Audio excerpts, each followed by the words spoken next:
Pessoal, estava vendo esse vídeo aqui do Daniel Penin, que tá dando o que falar na internet aí recentemente, que é sobre a XP Investimentos. O dinheiro do impossível. Cara, é basicamente os esquemas aí fraudulentos, né, gente? O pessoal tá falando muito disso aí na internet.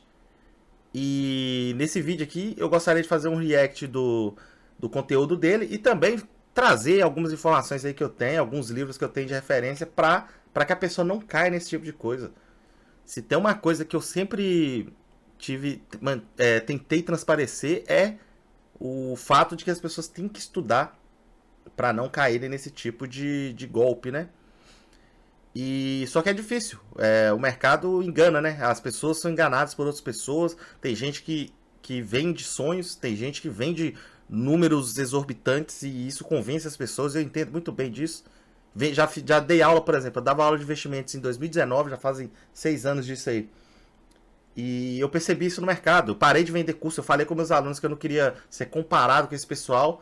Na época eu via muito esse pessoal no Instagram, porque eles usavam gatilhos mentais, estratégias de marketing abusivas. Quem é do mercado de investimento sabe muito bem as empresas que utilizam marketing abusivo.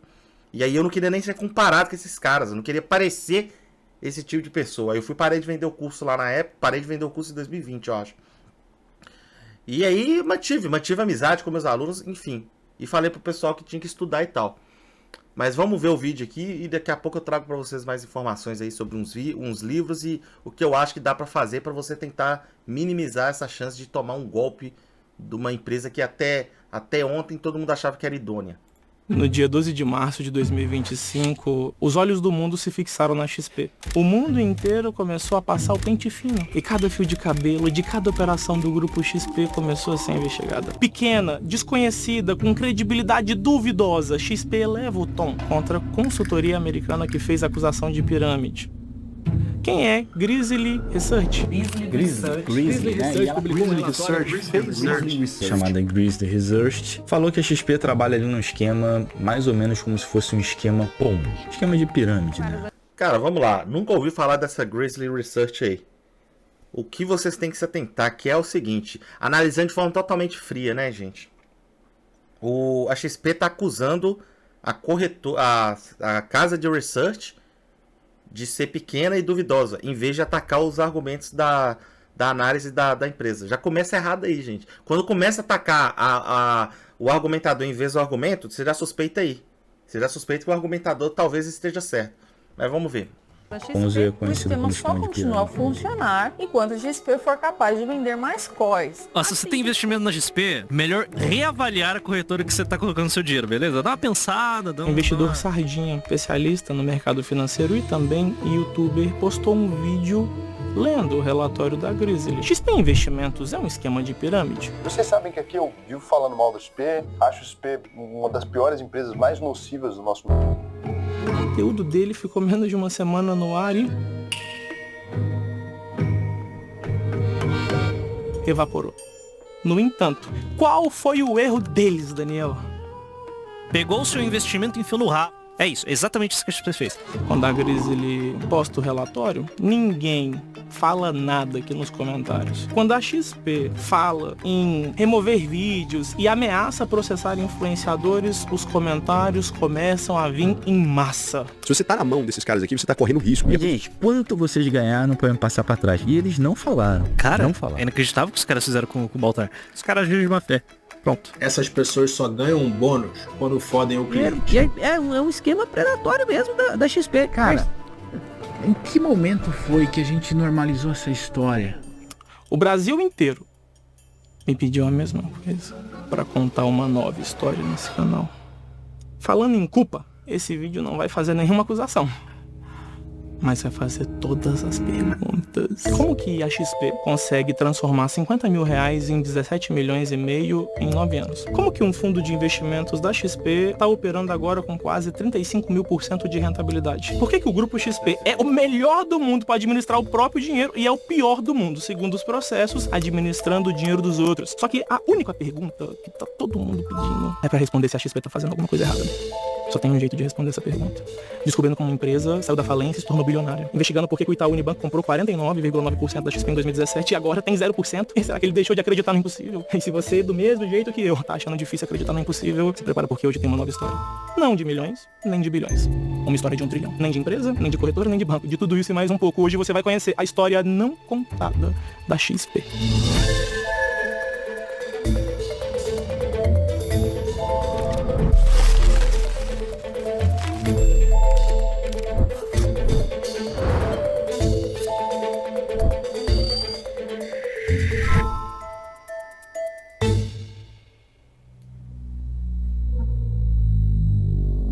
O mundo dos investimentos é uma selva. Touros, ursos, perigo em cada esquina. É por isso que nós, na Stratton Oakmont, nos orgulhamos de ser os melhores para orientá-lo na selva das finanças. Estabilidade, integridade, orgulho. Stratton Oakmont Inc.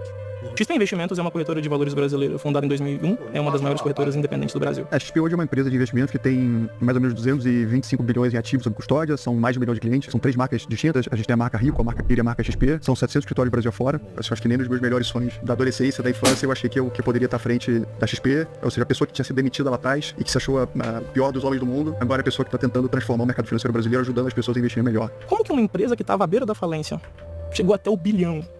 É a primeira coisa que você vai descobrir. Ainda no início da empresa, Guilherme precisou pedir dinheiro emprestado ao amigo Júlio Capoá para que conseguisse se manter e não quebrasse a empresa. Eu não tinha R$1.000 na minha conta, tinha uma empresa. E aí o Júlio, nosso ex-sócio aqui, né, me deu. Júlio, você me empresta R$5.000? Porque eu tô aqui, a vida tá dura, mas eu acredito que tá encontrando um caminho. Me emprestou R$5.000, a gente botou um anúncio no Jornal 0 Hora, curso para investir na Bolsa de Valores, preço R$300. E apareceram 30 alunos. Os alunos acabaram virando cliente nosso. A gente entendeu que de fato era muito mais fácil convencer alguém a vir aprender com a gente e investir a consequência desse processo. O Benchimol, fundador da XP, escreveu no LinkedIn, abre aspas, que tivemos os primeiros meses de superávit na empresa. Então a XP Investimentos não ganhou dinheiro com investimentos. Ela ganhou dinheiro com cursos. Mas tudo bem, não tem problema, né? Se o negócio é lucrativo, é hora de expandir. O próximo passo era sair dos cursos e ir pra corretagem. Ali por 2007, num de nossos jantares semanais, Clebinho me falou muito animado de uns garotos do Sul que tinham um negócio de educação e queriam lhe comprar a corretora. A conversa evoluiu, Clebinho me apresentou aos garotos. Guilherme Benchimol e Marcelo Maisonave. Em 2007 a gente comprou uma corretora de valores. Todo o dinheiro que a gente tinha acumulado até aquele momento, a gente colocou na compra dessa corretora. A gente comprou a XP Corretora, é a antiga American Invest Corretora. Em 2007, a American Invest Corretora era a última corretora do ranking da B3. O antigo dono, que era o Clebinho, foi a pessoa que fez essa operação com a gente. 7 anos se passam, então em 2014, a receita total da XP cresceu de 420 milhões em 2014 para 1,3 bilhão. Em 2016. Crescimento de 230%, enquanto o lucro líquido foi multiplicado por mais de 6 vezes, passando de 42 milhões para 261 milhões. Nessa época aqui, os cursos, que antes eram 100% da receita, agora são menos de 5% do montante. Aí eu te pergunto uma coisa, como que uma empresa que vivia só da venda de cursos, que não conseguia ganhar dinheiro com investimentos, do nada, descobre um negócio tão lucrativo a ponto de abandonar os cursos e ganhar 261 milhões de reais em um ano? Eu não entendi nada. A XP foi condenada por ter operado contra os próprios clientes, só que ela lucrou 117 milhões. Todos os bancos do Brasil ficaram interessados em fazer o mesmo tipo de negócio que eles estavam fazendo. Só que, para não existirem os mesmos problemas que a XP criou, a CVM e a B3 regulamentou, criou leis para esse tipo de operação e mudou o nome de Client Facilitation para Operação RLP. Então, os maiores bancos do Brasil usam fundos próprios de investimento, fundos fechados, onde eles administram o próprio dinheiro para realizar operações RLP. Vamos aos maiores fundos de cada banco. O Itaú Unibanco tem o maior fundo, OIT, FIM, CPIE, 32 bilhões de reais em liquidez, e o Itaú é o único cotista. O banco BTG Pactual tem o fundo FIM, CP, LSE com 17,39 bilhões de reais líquido, e o banco também é o único cotista. Santander tem o FI Diamantina Multimercado CPIE, com 6,94 bilhões de reais em liquidez, e o Santander também é o único cotista. O maior fundo do Banco Bradesco, autorizado a fazer RLP, se chama FIM CPIE Pioneiro, conta com 2,94 bilhões de liquidez e um cotista, o próprio Banco Bradesco. Já no caso da XP, o maior fundo deles autorizado a fazer RLP se chama Glaudius FIM CPIE, tem 5,61 bilhões de liquidez e a XP é a única cotista. Ai, eu não entendi nada. O único cotista quer dizer que o fundo é fechado. Ele só administra o próprio dinheiro do banco, ok? E quanto dinheiro o banco ganha? Nos últimos 12 meses, o Itaú teve um retorno de 19,63%. BTG Pactual, negativo 0,85%. Santander, positivo 11,01%. Banco Bradesco, negativo 21,44%. XP Investimentos, positivo 120,30%. Todos eles apenas nos últimos 12 meses. Uma coisa mais interessante vai acontecer se você aumentar o campo de visão para 9 anos, do dia 16 de fevereiro de 2016 até 16 de março de 2025. A rentabilidade de cada um foi: o fundo do Itaú Unibanco, 70,11%. Do BTG Pactual, 48,12%. Do Santander Brasil, 115,33%. Do Banco Bradesco, negativo 96,64%. XP Investimentos, positivo 34.606,49%. E olha que interessante a consistência. Itaú, maior retorno, 113%. Menor retorno, negativo 38,33%. 83%. Meses negativos, 87%. Meses positivos, 113%. BTG, maior retorno, 36,07%. Menor retorno, menos 33,48%. Meses negativos, 75%. Meses positivos, 108%. Banco Santander Brasil, maior retorno, 5,99%. Menor retorno, negativo, 10,49%. Meses negativos, 18%. Meses positivos, 132%. Banco Bradesco, maior retorno, 22,10%. Menor retorno, negativo, 97,33%. Meses negativos, 67%. Meses positivos, 174%. XP Investimentos. Maior retorno, 115,67% no mês. Menor retorno, negativo 0,30%. Meses negativos, 1. Meses positivos, 109. Para você entender, na vida real funcionaria assim. No fundo do Itaú, cada R$1 se transformou em 1,70. Então 50 mil se transformaria em R$ 85.054,99. No fundo do BTG Pactual, cada R$1 se transformou em R$1,48. Então 50 mil reais se transformaria em R$ 74.059,99. Já no fundo da XP, cada real se transformou em R$ 347,06. 50 mil reais se transformaram em 17 milhões. R$ 353.245. O relatório da Grizzly, inclusive, compara exatamente esses fundos fechados com um único cotista. Os concorrentes brasileiros com fundos R e LP incluem gigantes regionais da indústria como BTG Pactual, Itaú Unibanco, Banco Bradesco e Banco Santander Brasil, que tem base de receita e recursos, cada um cerca de 10 a 30 vezes superiores aos da XP. Se uma estratégia não fraudulenta pode fornecer níveis de Glaudio de retorno sobre a liquidez brasileira, por que os gigantes não copiaram essa estratégia?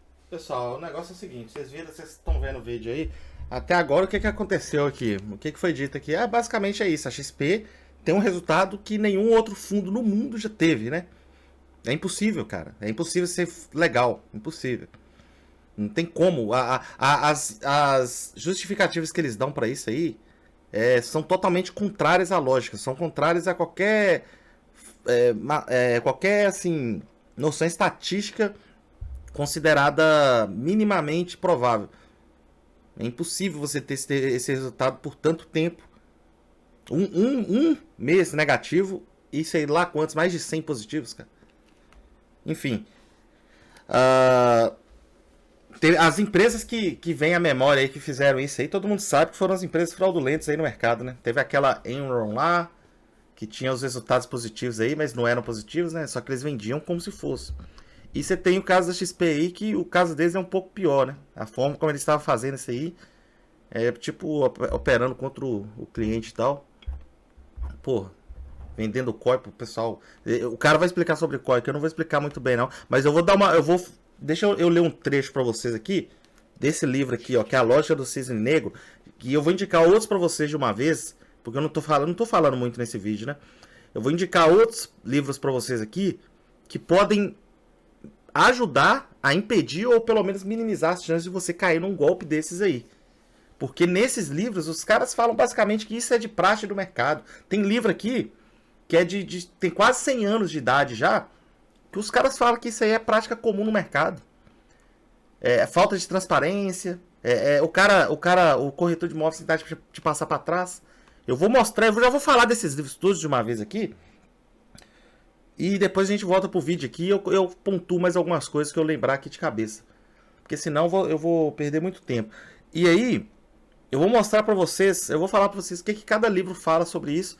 E se você ler esse tipo de livro, buscar esse tipo de conteúdo, ao invés de terceirizar a responsabilidade de investir para esse tipo de pessoa que é vendedor, esse tipo de pessoa é vendedor, gente. Eles não são investidores, eles não estão nem aí pro seu dinheiro, eles estão aí pro deles. Eles estão se preocupando em se eles vão ganhar comissão ou não. Vocês têm que colocar isso em mente. Mas, para não ser muito cruel aqui e ficar dando a entender que eu estou colocando a culpa no cliente, a única coisa que eu pretendo com esse vídeo, ao falar até dessa forma pode ser um pouco dura, é tentar fazer vocês não caírem nesse tipo de esquema mais. Isso é um esquema Ponzi mesmo, um esquema de pirâmide. Então, deixa eu ler aqui pra vocês o que o Nassim Taleb fala no Lógica do Cisne Negro. Esse livro é antigo pra caramba. Assim, né? Deve ter uns 10 anos pra mais. Mas ele fala basicamente o seguinte. Ele fala do prêmio Nobel que foi dado pro pessoal que usa pseudociência e matemática fajuta. Aí eu vou ler aqui exatamente o que ele fala, ó. Depois da quebra do mercado de ações, premiaram dois teóricos, Harry Markowitz e William Sharpe. Quem é do mercado de investimentos sabe muito bem quem é esses dois aí. Que construíram modelos lindamente platônicos, com base gaussiana. Para quem não sabe o que é gaussiana, é aquela curva em forma de sino que a gente vê. A gente vê muito aí os memes na internet, daquela curva em forma de sino e tal. Mas enfim, ó. E aí, esses dois contribuíram para o que é chamado de moderna teoria de administração de carteiras. Olha o nome dessa porra, velho. Vai falar que essa porra não parece um negócio confiável pra caralho. Moderna teoria de administração de carteiras. Quem utiliza isso aí é a pessoa que vai cuidar do meu dinheiro, né? Vamos lá. Simplesmente, se você remover as pressuposições gaussianas deles e tratar os preços como se fossem escaláveis, o que resta é apenas fanfarrice. O Comitê Nobel poderia ter testado os modelos de Sharpe e Markowitz. Eles funcionam tanto quanto falsos remédios milagrosos vendidos na internet, mas ninguém em Estocolmo parece ter pensado nisso. O comitê também não veio a nós, praticantes, para pedir nossas opiniões. Em vez disso, contou com um processo acadêmico de avaliação, que, em algumas disciplinas, pode ser corrupto até a medula. Depois da premiação, fiz uma previsão. Em um mundo em que esses dois recebem o Nobel, tudo pode acontecer. Qualquer um pode vir a ser presidente. Tá, vamos lá. Vamos pular esse aqui. Pra ver... não. Aí, ó, deixa eu mostrar uma parte que também que pra mim foi preocupante na época que eu li. O que ele fala aqui? Só percebi mais tarde que professores de finanças com treinamento gaussiano estavam assumindo o controle das faculdades de economia. Portanto, também dos programas de MBA, e produzindo cerca de 100 mil estudantes por ano apenas nos Estados Unidos. Cara, isso aqui é um balde de água fria quando você percebe que todos esses economistas nível Samidana, por exemplo, esse pessoal que fica falando mal da economia de Mises e esse tipo de economia, né, que é a escola austríaca, etc., todos esses são formados por pessoas que seguem a moderna teoria de carteiras. Todos eles repetem religiosamente modelos que não se aplicam na realidade. E aí, quando você tem um Mises ou um Milton Friedman, um Hayek, falando para eles, olha aqui, a economia, a crise aconteceu por causa disso aqui. Os caras negam. Por quê? Porque eles entraram na faculdade, entraram na academia, e na academia tem essas pessoas falando para eles, ó, o Hayek tá errado, quem tá certo é o Mises, e acabou o assunto. Os caras acreditam que estão certos, tá? Porque se em Harvard é isso que é ensinado, quem sou eu, né? Quem é o Nassim Taleb para falar que tá errado? Se o que você aprende na teoria em Harvard não se aplica na prática, o errado não é você, não é Harvard, o errado é a realidade. Você entendeu? É assim que funciona a cabeça desse tipo de pessoal. Mas aí, ó, o cara falando que muita gente estava se formando dessa forma. E aí, vamos lá. Ó, Merton escreveu que antes da teoria de administração de carteiras, as finanças eram uma coleção de anedotas, regras práticas e manipulações de dados contábeis. A teoria de administração de carteiras permitiu a evolução subsequente dessa miscelânea conceitual para uma teoria econômica rigorosa. Tá, vamos lá. Só adiantado aqui, ó. Vamos lá.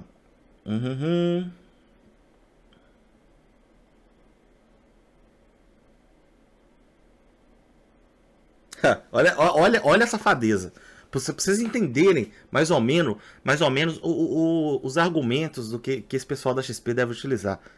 O que o Taleb falava? Hoje, por exemplo, a política de investimento de fundos de pensão e a escolha de fundos são avaliados por consultores, entre aspas, que se baseiam na teoria de administração de carteiras. Se houver um problema, eles podem alegar que se basearam em um método científico. O científico ele não colocou entre aspas, mas científico, método científico padrão. Gente, é outra coisa. Nossa, tem que fazer tanto vídeo aqui nesse canal que tá faltando tempo. Mas eu vou começar a fazer vídeos com mais frequência de opinião. Falar que é método científico. Porque teve um estudo científico por trás.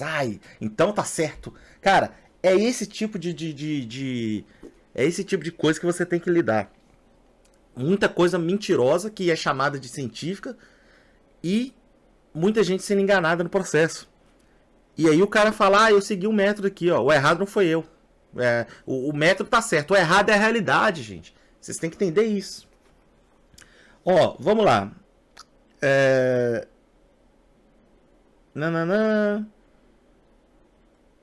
Deixa eu pegar uma parte aqui que fala de alguma aplicação no mercado.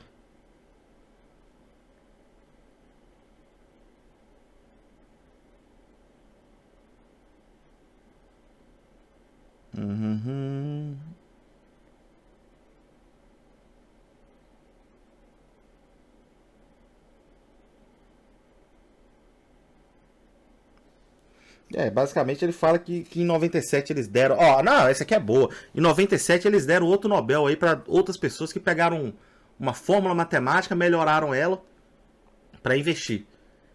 E aí, em 97, em 98, os caras começaram a utilizar essa fórmula em fundos de investimento. Como por trás dessa fórmula tinham ganhadores de prêmio Nobel, a galera começou a investir nesse fundo. O que aconteceu? A fórmula, na realidade, falhou. Quebra, crise mundial no mercado. Crise mundial na economia. Por causa disso, gente. Ganhador de prêmio Nobel. E aí, pior de tudo, sabe o que é pior? Esse tipo de coisa que dá errado, eles ensinam até hoje nas universidades. É basicamente esse tipo de coisa que pessoas, economistas tipo Samidana, tem aquele cara que eu esqueci o nome, é um fala no YouTube, ele fala um monte de merda sobre Mises também, que é o... Ah, esqueci, velho, é um que tem um sobrenome meio estranho. Não lembro o nome do cara, enfim, é um que fala mal do Mises, um famosinho aí da internet. Fala merda porque, pô, aprendeu o convencional. Esse tipo de pessoa, quando eles têm, assim, um pouco de apreço pelo marxismo da coisa, né? Que também é chamado de científico, socialismo científico, sem ter nunca sido posto em prática ou testado na prática para saber se tem ciência por trás daquilo mesmo, o que é, no mínimo, errôneo, né? Se chamar algo científico sem testar na prática. Quando esse pessoal tem apreço por Marx e fala que é economista, você já suspeita, velho, que o cara não tem o mínimo de apreço pela realidade em si. A realidade para eles é totalmente líquida. Mas enfim, esse pessoal, quando eles aplicam esse tipo de coisa que o cara tá falando aqui, eles erram pra caralho, eles perdem dinheiro e eles botam a culpa ou no cliente, igual o XP tá fazendo aqui, ou eles botam a culpa no vento, nas fases da lua. Sempre inventa uma desculpa. A culpa nunca é do corretor, da corretora. A culpa sempre é de fatores externos. Enfim, vamos ver o vídeo aqui. Daqui a pouco eu falo de outros livros aqui. Porque os outros participantes não estão se movimentando para participar dessa ação altamente lucrativa. Olha, eu sei que vocês não estão entendendo o que eu tô dizendo, tá? E tudo bem, não tem problema, mas a questão é... Isso tudo é lícito? Alguns ainda talvez queiram continuar acreditando no impossível. Tá tudo bem. Direito seu, dinheiro seu. Mas você também tem que saber por quê que a Grizzly não acredita no impossível. O melhor fundo do mundo, da Renascença, se chama Medallion. Literalmente, os melhores matemáticos do mundo se juntaram e eles administram só o próprio dinheiro. Estão fechados desde 1993. E eles têm 39,1% de retorno ao ano. Renaissance Technologies is the most profitable hedge fund in history. This is probably the single most successful hedge fund in the history of the industry in terms of its performance record. Right, so you gotta remember he charges a lot, but before fees, 66% on average since 1988. E os traders da XP Investimentos que não estão nem investindo o próprio dinheiro, estão investindo o dinheiro da empresa, tem 93% de retorno ao ano. A gente atua, né? Vocês estão entendendo isso aqui? O fundo que de mais sucesso do mundo tem 39% ao ano e a XP tem 90% cacetada. Vocês conseguem entender que é estatisticamente improvável? Cara, é foda. Na ineficiência do mercado. O mercado de investimentos tradicional, ele é um mercado ineficiente. A gente opera na ineficiência do mercado. O cara tá falando nada com nada aqui, gente. Todo o mercado é eficiente e ineficiente ao mesmo tempo. Você pode dizer que é até um paradoxo. Nada de movimento ali que você vai ver é ineficiência. Não existe ineficiência, por assim dizer. O mercado agiu de forma ineficiente. O que é ineficiente no mercado? Eu comprar uma ação e a ação ser comprada é ineficiência? Mesmo que eu compre errado? Mesmo que eu analise a empresa errada? A ineficiência não é do mercado. Você está falando que a gente ganha na irracionalidade do mercado? Mostra pra gente aí os investimentos que a XP faz, que são... que são provas de que o mercado é irracional e que a XP é mais racional que todo o resto que perde dinheiro no mercado. Tem que ser muito, mas muito racional, né? É impossível, cara. É impossível. Se o mercado é tão irracional assim quanto a XP acredita e tenta vender, tão ineficiente, o mercado bateria a XP pela ineficiência.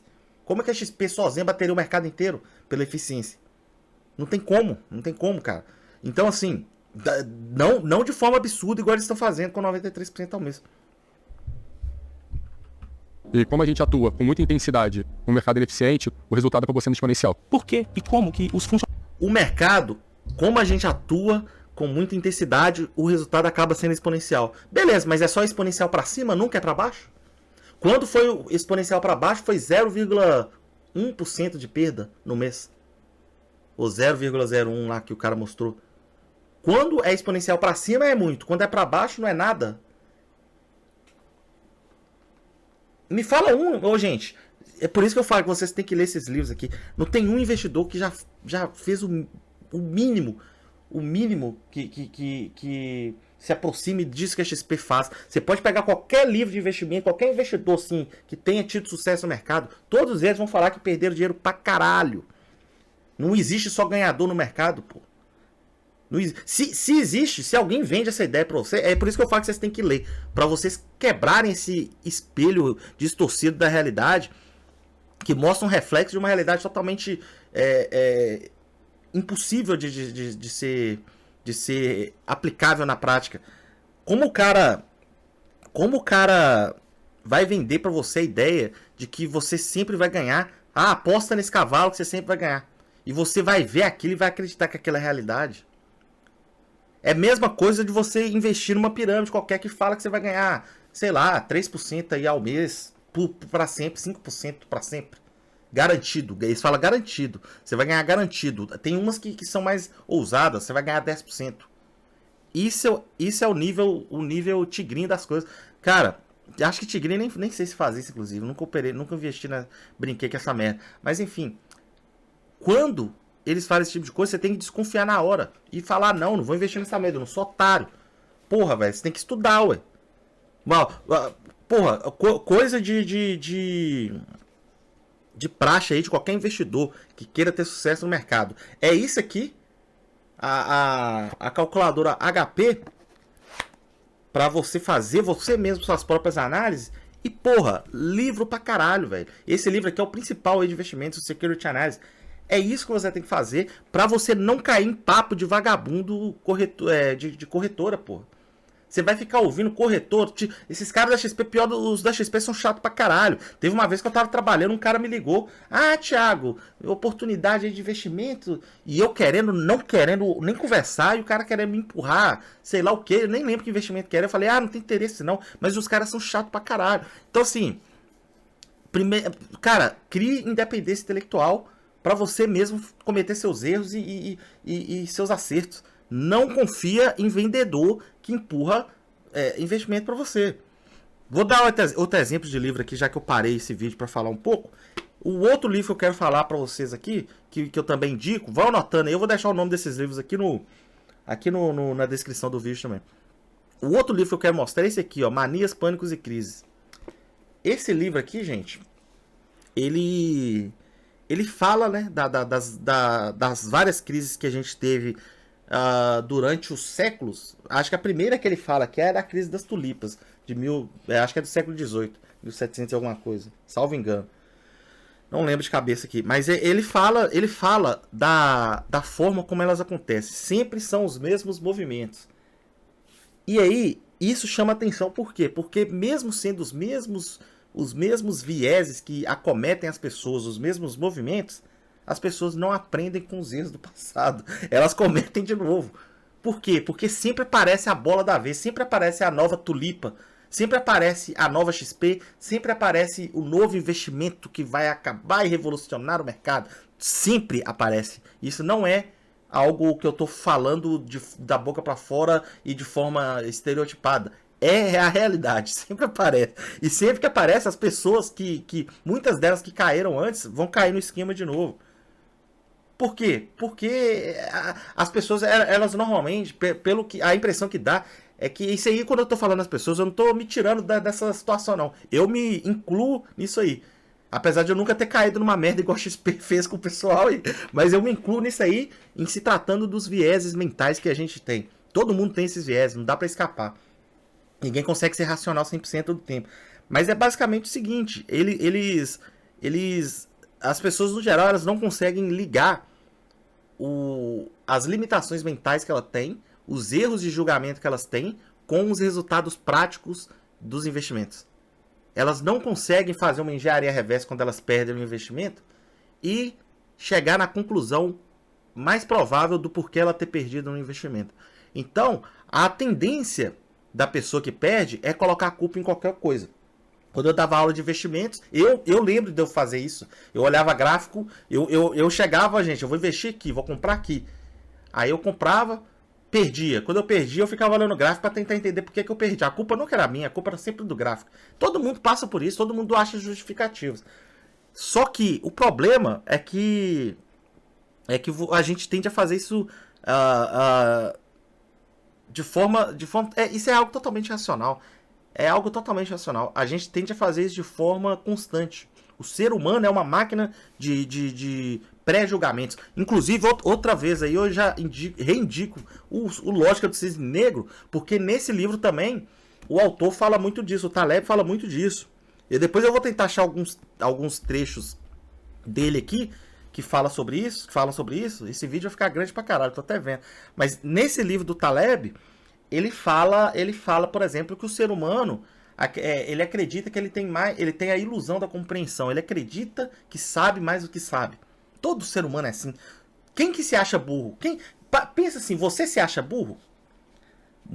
Quem se acha burro normalmente vai falar que eu me acho burro em algum assunto determinado qualquer aí, pá. Tem gente que lê, por exemplo. Eu gosto de ler. Quando eu leio, eu tendo a me achar mais burro. Eu não tendo a me achar mais inteligente. Porém, no geral, mesmo eu, qualquer pessoa, a pessoa não se acha burra. Ela não se acha desprovida de conhecimento em determinados assuntos. Quando ela entra numa discussão, ela se acha inteligente. Se aparecer 100 pessoas discordando dela lá, a probabilidade na internet é da pessoa mandar os 100 pra casa do caralho e continuar acreditando que ele tá certo. Por quê? Porque, sei lá, imagina que ele lê um livro qualquer. Isso aqui, eu me incluo nisso também. Né? Você lê um livro lá qualquer lá que fala uma teoria econômica aí, e você acreditou que aquilo é verdade. O cara citou uma fonte lá qualquer, você acreditou que é verdade. Amanhã, pode aparecer 100 pessoas falando que tá errado e mostrar outras fontes. Você não vai nem ler as fontes, cara. Você não vai nem parar pra analisar. E à medida em que o tempo vai passando e essa sua crença de ilusão de compreensão, ela é mantida na sua cabeça como verdade, ela vai se fortalecendo cada vez mais no seu cérebro. Então você tende a acreditar que você está certo. Beleza? Eu já tô falando muito aqui de outros assuntos aqui, mas eu acredito que tudo isso tem relação com o vídeo, tá, gente? Então vamos dar play aqui. Funcionários da XP lucram 93% ao ano administrando o dinheiro da empresa.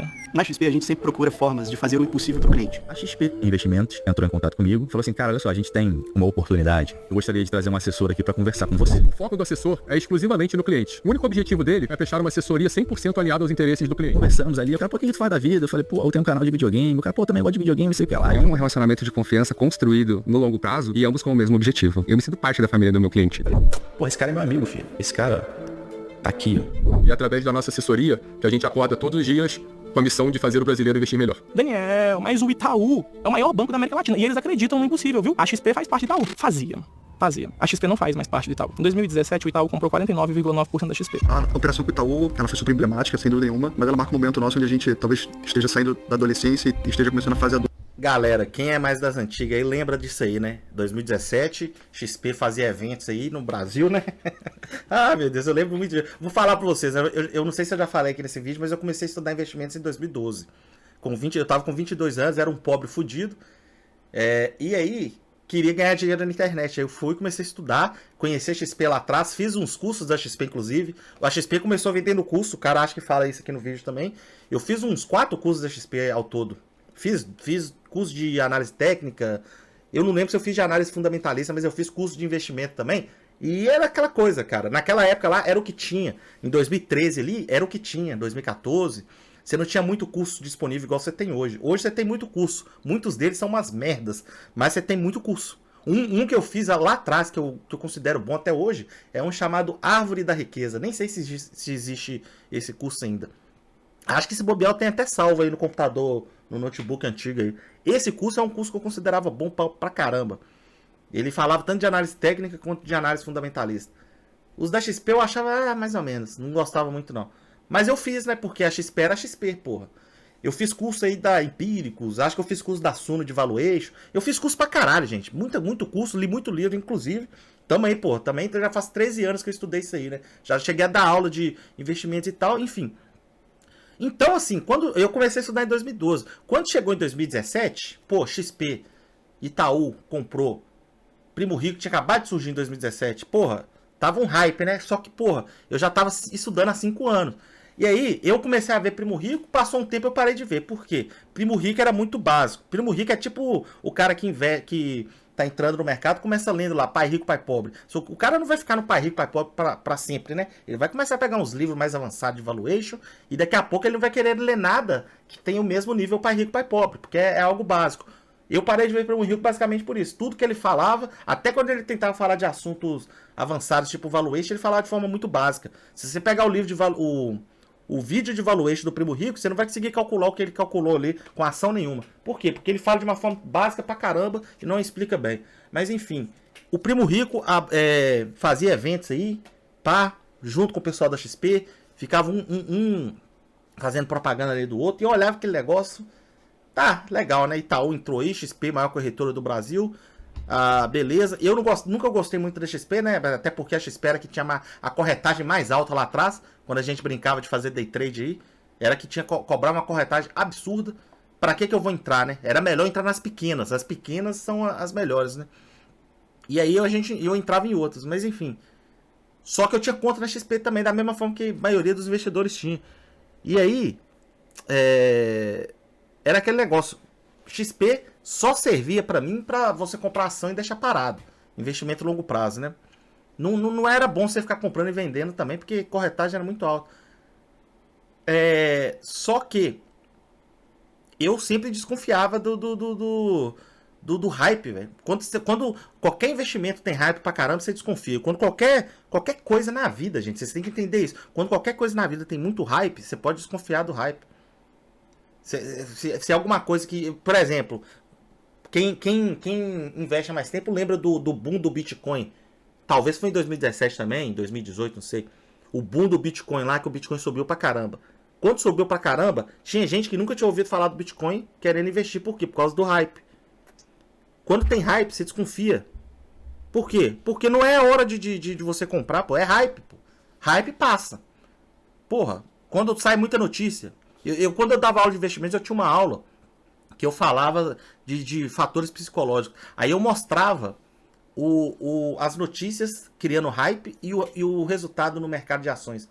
Quando tinha hype demais no mercado, na mídia, o mercado de ações despencava. Por quê? Porque a mídia ela não prevê o futuro, ela simplesmente reage ao presente. E aí, você tem um presente lá de uma ação subindo muito, a mídia falando bem da ação, nossa, mas que a ação é boa demais. Eles praticamente indicando que você compre uma ação só porque ela está subindo. Qualquer investidor que leia qualquer livro básico de investimento sabe que você não tem que comprar uma ação porque ela está subindo. Você tem que comprar uma ação quando a ação está barata, porra. Não quando a ação está subindo. Se você acredita na empresa, você não olha nem preço para começo de conversa. Agora, se você analisa pelo preço, faz valuation, etc., e vai analisar, eu quero comprar no melhor momento. Você vai comprar uma ação porque a ação subiu, sei lá, 20 vezes o valor. Aí eu vou comprar agora, porque agora ela subiu muito. Eu acho que é a hora de comprar. É a mesma coisa de você ir no supermercado, pô. O preço subiu 20 vezes, agora eu vou comprar. Porra, velho. Ou, o carro subiu. Vamos pensar, fazer um exemplo melhor, né? De algo que você vai comprar para vender depois. O carro subiu 20 vezes o preço dele, agora você vai comprar ele para tentar vender depois mais caro. Faz sentido para você? Se não faz, por que o mercado de ações faria? Vamos lá. Pensa comigo, uma empresa brasileira tem traders e funcionários que conseguem fazer trading e operações na bolsa, superando o melhor departamento de matemática do mundo. O Banco Itaú, que é o maior banco da América Latina, não ia ficar fora disso, né? Então, além de eles comprarem 49,9%, eles poderiam adquirir quase 100%. O contrato dizia que o Itaú tinha direito de adquirir mais 12,5% em 2020 e em 2022 adquirir mais 12,5%, chegando a ser dono de quase 75%. Só que o Itaú não comprou mais nada depois da primeira compra. Parece que o Itaú se arrependeu. Porque no dia 31 de dezembro de 2024, a participação acionária Itaú quebra zero, marcando sua saída do quadro de acionistas da XP Investimentos. Se o banco mais rico da América Latina, que até acreditava no impossível, parou de acreditar, por que eu não vou acreditar? Daniel, o Banco Itaú falou que recomenda comprar ações da XP. Claro que recomenda. Se eles estão vendendo, alguém tem que comprar. Daniel, mas eles falaram que recomendava depois de ter vendido. Beleza, lindo. Eles não confiam em comprar ações da XP com o próprio dinheiro, mas mandam você comprar consigo. Aí, ó, olha isso. Vocês entendem por que vocês não tem que ouvir casa de research? Por que vocês não tem que ouvir banco? Cara, ó, Security Analysis fala isso aqui. Já vou indicar uns livros para você. Security Analysis, já vou indicar também o Investidor Inteligente, certo? Vou indicar outro aqui. Deixa eu só mudar a ordem dos livros aqui para facilitar. Mas ó, o que esses livros falam basicamente? Que existe conflito de interesse, gente. O cara que tá vendendo para você, ele tá pensando na comissão dele, no emprego dele ou no investimento dele, não no seu. Você entendeu? Se eu compro uma ação, está no meu interesse fazer você também comprar, certo? Por quê? Porque aí o preço dela vai subir. Quanto mais pessoas comprarem, mais sobe, né? Aí quando eu quiser sair, vai ser mais fácil eu sair com lucro. Isso é no interesse da pessoa. O problema se dá quando você é uma instituição e você está fazendo isso para os seus clientes, né? Você compra a ação e aí você indica seus clientes a comprarem. Vocês conseguem entender o conflito de interesse que existe nisso? E aí, ó, já indiquei o Security Analysis, o Investidor Inteligente, Manias, Pânicos e Crises, A Lógica do Cisne Negro. Ó, esse aqui, One Up on Wall Street.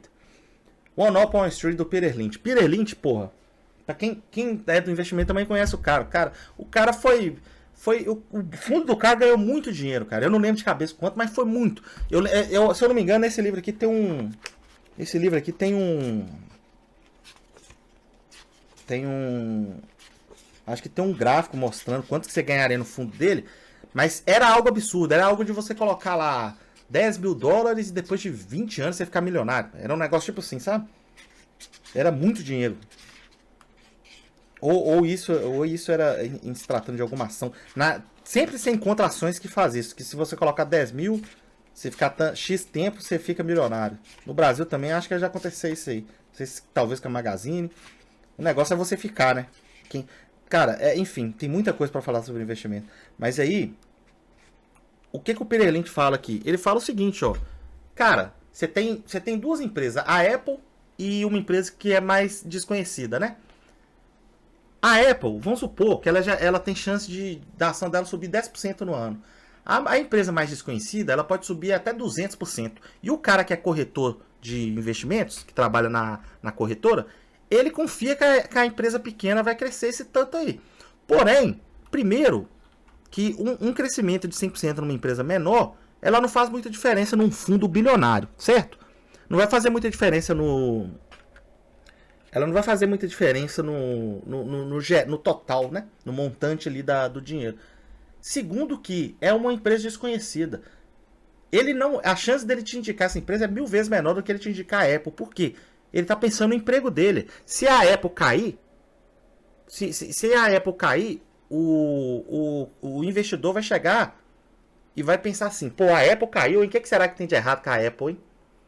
A Apple, empresa boa. Agora, se o cara te indica uma empresa pequena, compra ela e ela cai, o investidor pensa assim, o que tem de errado com esse corretor?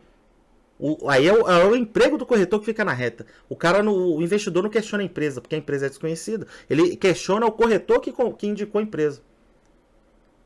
Então, é mais fácil você indicar uma empresa que, na sua opinião, você sendo um profissional, né, um investidor, um corretor aí esses analistas que vende indicação para cliente aí.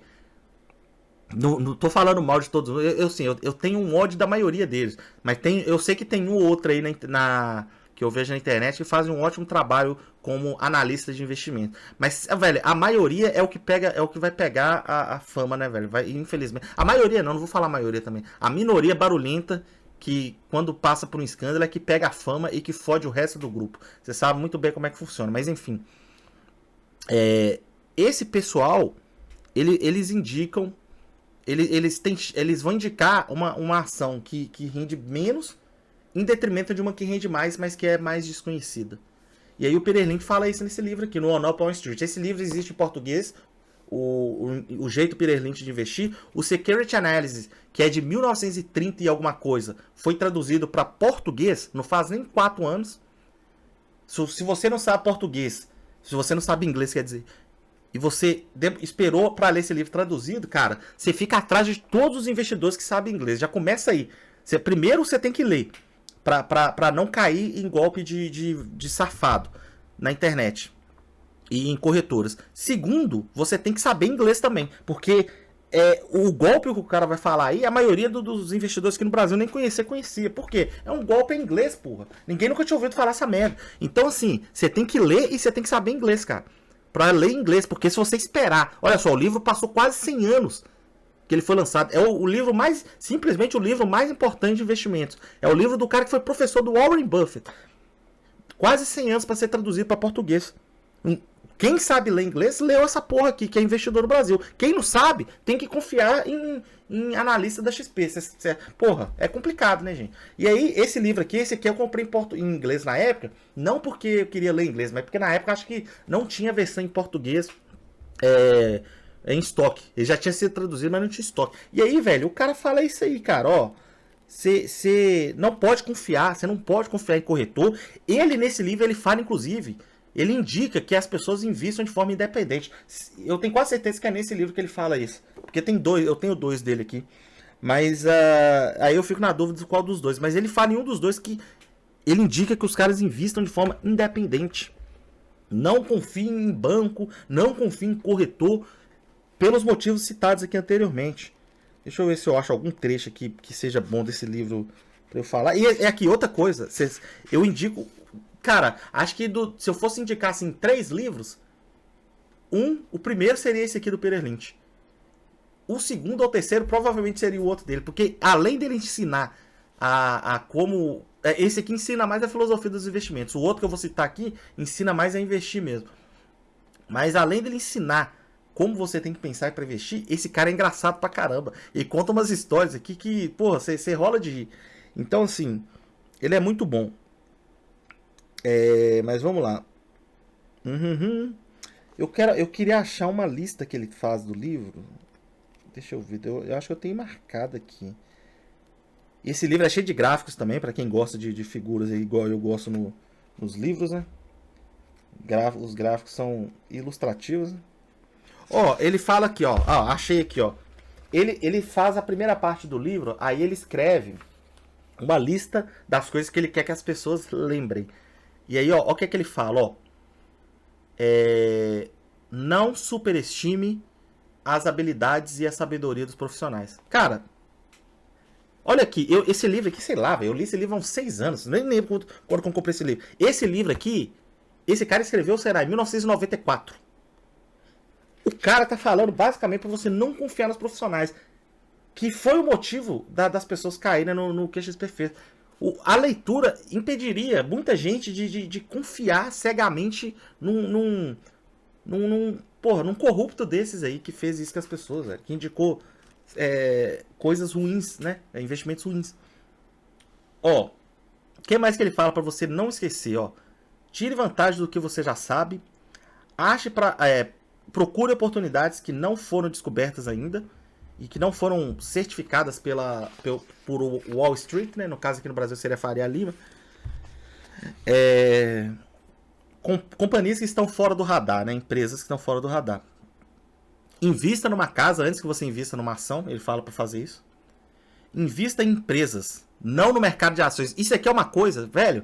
Eu tô te falando. Eu tenho um canal de investimentos. Eu acho que eu vou trazer o conteúdo para esse aqui, falar mais disso aqui, de livros aqui nesse canal, e menos de conteúdos tão aleatórios igual eu tô fazendo. Mas eu vou falar mais de investimentos aqui para explicar para vocês como que as coisas funcionam.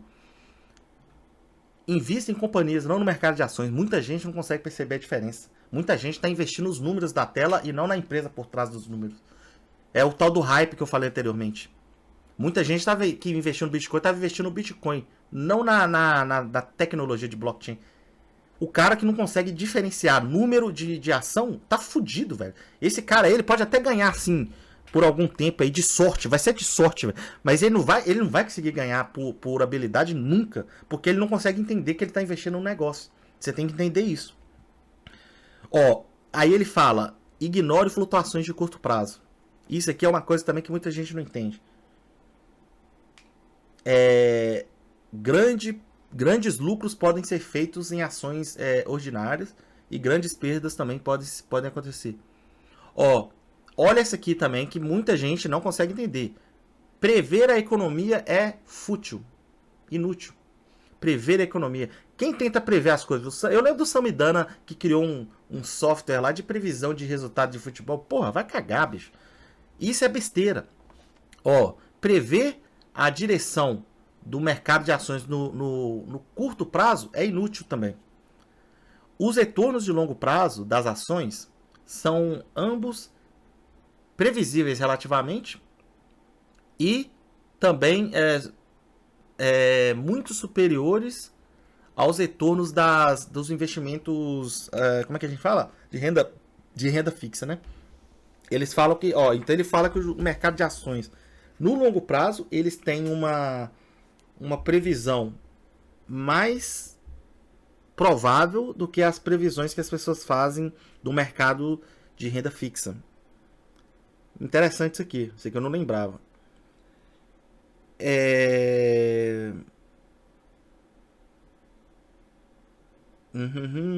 Deixa eu ver outra aqui.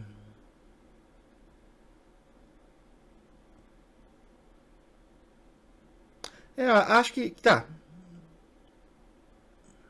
Né? Eu acho que isso aqui já tá bom por então. Mas é basicamente isso aí. Daqui a pouco eu trago mais uns livros que faltam falar aqui. Vamos pro vídeo, senão a gente não termina isso hoje. Será que o Itaú sabia de alguma coisa errada? Se sabia ou não. Agora já era. 72 dias depois do Itaú Unibanco vender completamente a sua participação acionária e se desvincular do Grupo XP, a investigação da Grizzly vai a público dizendo, abre aspas, o esquema Ponzi do COI. Ai, Daniel, o que é COI? Imagine que o COI, ou Certificado de Operações Estruturadas, é um veículo que dá acesso a diferentes tipos de ativos. Assim, por meio dele, você pode obter, por exemplo, retornos na Bolsa Americana ou na Bolsa Europeia, sem precisar investir diretamente nesses mercados. Por exemplo, você pode comprar um COI em que você ganha se a Bolsa Americana subir, mas não perde se ela cair. Ou seja, você pode ter um retorno de renda variável com a segurança da renda fixa. Maravilha. Inclusive, a XP, respondendo a Grizzly, falou o seguinte: em 2024, a XP participou com 8,5 bilhões, representando 23% do market share. Que é isso, Daniel? A cada 4 COIs vendidos aqui no Brasil, um foi vendido pela XP. Vamos ver a opinião de quem comprou o COIs? Os 15 milhões seriam aplicados em certificado de operações estruturadas. COI. Cara, COI, certificado de operação estruturada, ele é feito para enganar o cliente. E dá muita comissão, tanto para o banco quanto para agente autônomo, para corretor. Esse aqui é o tigrinho do mercado financeiro. E é um produto que se o assessor conseguir encaixar lá, ele vai ganhar uma baita grana. Só que pro cliente, na maioria das vezes, 99% dos casos, o COI é uma porcaria. Você vai perder dinheiro. Agora, sabe por que vende-se tanto COI? Porque a comissão é alta. Então, não importa se você ganha dinheiro, perde dinheiro, realmente, eles ganham. Cara, eu nunca investi nesse tipo de coisa. O que eu lembro, eu não lembro se era COI o nome, não. Tinha um investimento bem antigo, na época que eu tinha começado, que era um investimento de banco, que eu não lembro qual agora, mas era basicamente isso aí, ó. O que o banco fazia? Ele indicava um investimento para você. Bom, na verdade, você pode pensar nisso até como a poupança, né? Você coloca seu dinheiro na poupança, a poupança rende uma mixaria. Ou FGTS, né? O banco pega seu dinheiro e investe em qualquer merda que pague mais do que ele tem que te pagar. Ele nunca vai perder dinheiro desse jeito. Imagina que eu pego dinheiro emprestado com você hoje e falo assim, cara, daqui a um ano eu vou te pagar 3% aí desse dinheiro. Pá, beleza. Aí eu pego seu dinheiro e invisto em um negócio que é garantido que vai me dar 6%. Eu investi com o seu dinheiro que você me deu. Aí eu recebo 3% de graça, te devolvo lá os seus 3% depois de um ano. Com seu dinheiro. Sendo que você, se não tivesse eu de intermediário, poderia investir direto no negócio. Por que não investe? Por falta de conhecimento. Da mesma forma que acontece com esse tipo de pessoa que investe em COI. Investe em COI porque não tem conhecimento e procura um intermediário que faz isso. Pega seu dinheiro, te paga uma merda de retorno e vai pegar seu dinheiro e vai investir em qualquer outra coisa que pague mais. E lucrar por isso. Ganham dinheiro independente disso. COI dá muita comissão. O assessor de investimentos, ele não precisa indicar nenhum produto que ele não acredita. O cliente não precisa pagar nada para ter à disposição o serviço de assessoria. Ele é completamente sem custo. Você acha que está sendo atendido de graça, mas na prática o cara tá enfiando um COI desse tamanho na sua bunda. Se ele não tá te cobrando nada, o produto é você. O assessor ganha um pedaço daquilo que a corretora ganha. Então se você vai vender um produto financeiro ruim, não importa pra ele é o tamanho da comissão dele. Cada portfólio que a gente desenha, cada solução, cada produto é pensado exatamente para aquele cliente, para aquela família. E aí o trouxa é você que compra. Eu tenho amigos que trabalharam na XP e um deles inclusive me mandou essa tabela aqui. Gente, vamos lá. Ó, isso aqui é do outro livro do Peter Lynch. Tô te falando que esse cara é engraçado. Esse livro também é antigo, é dos anos 90. Esse livro aqui é o Beating the Streets, Beating the Street. Eu acredito que esse livro aqui já exista em português. Não lembro o nome, não sei o nome dele. O outro que esse aqui é o jeito Peter Lynch de investir em português. Aí ele fala assim, gente, tudo se mantendo mesmo, invista na empresa que tenha o mínimo de fotografias coloridas no relatório anual. Vocês já viram o relatório de empresas, como é que funciona? Aqueles relatórios que eles lançam para falar do resultado das empresas. Quando o relatório for menos colorido, você investe na empresa. Quando for muito colorido, é para te chamar sua atenção, cara. Então, assim, a chance daquilo lá ser uma merda é muito grande. Eles estão querendo te vender mais marketing do que resultado. Você pega, por exemplo, o site da Berkshire do Warren Buffett lá, o site porra, ele é um site horrível. Ele não tem, assim... Ele é totalmente contra-intuitivo. Agora você pega o resultado da Berkshire. É um resultado invejável. Então, assim, eles não precisam de florzinhas e cores para vender resultados. Eles vendem os resultados na prática, não contratando uma equipe de RH para fazer para fazer um rebranding da marca e vender para vocês a ideia de que a empresa é disruptiva. A empresa é para frentex, sabe? Esse tipo de DI aí das empresas que tentam vender uma ideia que não se aplica na prática, não se traduz em resultados. Então, assim, outro livro que eu indico é esse do Peter Lynch. Vamos lá, vamos ver mais aqui o vídeo. Daqui a pouco eu indico mais. Acho que faltam mais 3 deles pra indicar. É uma manual promovida pela XP para reconhecer os top 15 escritórios mais performáticos. Aí tem lá, COI. O que os banqueiros realmente pensam quando eles vendem um COI como é bom colocar o dinheiro de mais um trouxa pra trabalhar pro meu banco. Eu nunca vi um cliente satisfeito por ter COI. As únicas pessoas que eu já vi defendendo COI são aquelas que ganham dinheiro com isso. Tem clientes que vieram de outra assessoria pra mim, que tem COI na carteira e tá tendo... Aí eu falo assim, poxa, investimento ruim. Poxa, não é tão ruim isso não, porque eu tenho garantido meu dinheiro investido. Pra colocar o cliente, eu já peguei carteiras de escritórios conhecidos, eu não vou falar o nome. Quase 50% de COI. Vocês têm noção do que é isso? Daí é estupro de vulnerável. Agora é engraçado que a XP nasceu com um argumento tirando os clientes dos bancos, porque os bancos vendiam produtos ruins pros clientes. E aí quando ela cresceu, que ela começou a fazer a mesma coisa que todos os bancos fazem. Então... Isso aqui é verdade, tá? A XP surgiu... Isso aí, cara, isso aí acontece demais no mercado. Eu não sei se vocês já ouviram falar da GameStop, que foi a empresa lá dos Estados Unidos, que vendia jogos, né, eletrônicos e tal, o pessoal tava investindo vendido nela, né, para as ações caírem lá, e o pessoal queria que a empresa quebrasse.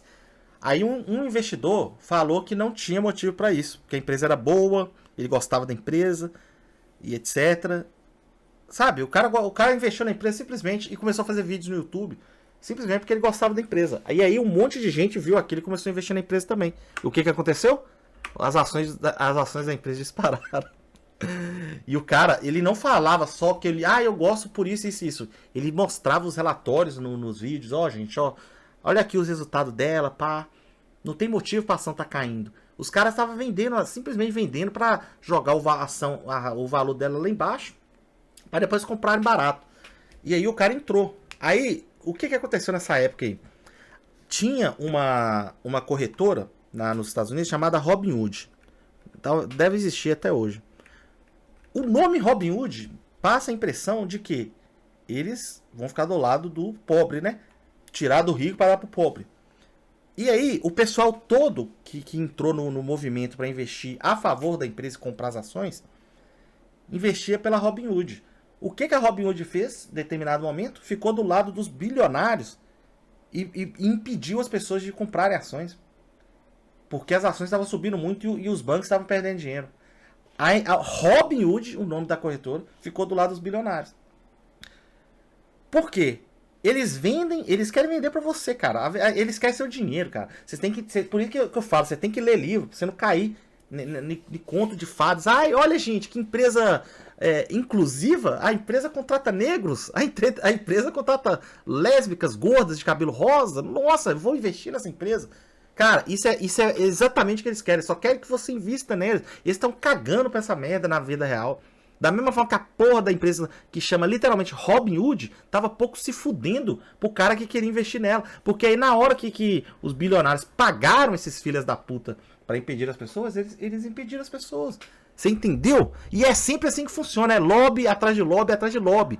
É bilionário. Daqui a pouco vocês vão ver, ó. Eu vou fazer uma previsão aqui pra vocês. Pelo que eu ouvi esse cara falando aqui, a XP é uma empresa grande, né? Mas pelo que eu ouvi esse cara falando aqui, já teve filho advogado do ministro da STF querendo processar o cara que lançou esse vídeo aqui. Pelo que ele falou. Acredito que seja verdade, mas enfim. Qual que é a... Você acredita que no país que a gente vive não existe a possibilidade do STF se meter nessa porra, mandar prender esse cara aqui e não acontecer porra nenhuma com a XP? Cara, a chance de acontecer é muito alta. Não vai acontecer porra nenhuma. Crime financeiro aqui, porra. A gente tem aquele cara da máfia dos alicates vendendo investimento até hoje aí na internet, porra. Que é aquele cara aí que é... Esqueci o nome dele. Porra, qual que é o nome daquele cara da máfia dos alicates aí, pô? O cara tinha uma empresa até pouco tempo aí de investimento, indicou Cogna pra todo mundo. Ô, velho, quando você... Eu fico bobo de como algum otário comprou de um cara que tava envolvido na máfia dos alicates. Indicou pra uma galera, a galera perdeu dinheiro com a empresa. Enfim, é aquele cara do sul lá, esqueci o nome dele, mas enfim. E aí é isso, velho. Inclusive, uma coisa que vocês têm que entender também. Eu lembro de anos e anos atrás, o Arthur Duval, mamãe falei, levando esse cara. É o... Porra, deixa eu pesquisar o nome desse cara aqui, velho. Na moral. Deixa eu pesquisar no celular, porque eu só tô com uma janela aberta aqui. Mas aqui, esse cara enganou um monte de gente. Aí, hoje em dia, ele saiu da empresa. Que ele tinha lá de investimentos. E aí eu acho que ele tá com outro hoje em dia. Mexe com os podcasts, não sei que porra esse cara faz. Qual o nome do cara da máfia? Era a máfia dos alicates que chamava? Alicates, golpe brasileiro, alguma coisa assim. Vamos ver, vamos perguntar ao chat GPT. Ó, é o... Não, então não é máfia do alicate, tá parecendo outra coisa. Não, o golpe no mercado financeiro. Porra, o nome do cara tá na ponta da língua, mas eu esqueci.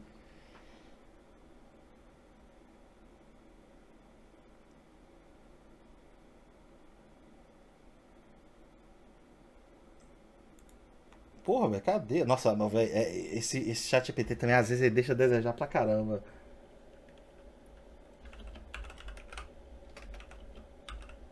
O golpe dos alicates na Bovespa. Os caras estão falando de uma coisa que nada a ver. Não é isso. Nossa, eles estão falando um negócio nada a ver. Não é isso. Qual o nome do investidor que foi condenado por volta de 2011, eu acho. Acho que foi por volta de 2011. Não quero entrar no Twitter. Ah, achei, ó. Rafael Ferri. É esse cara aqui.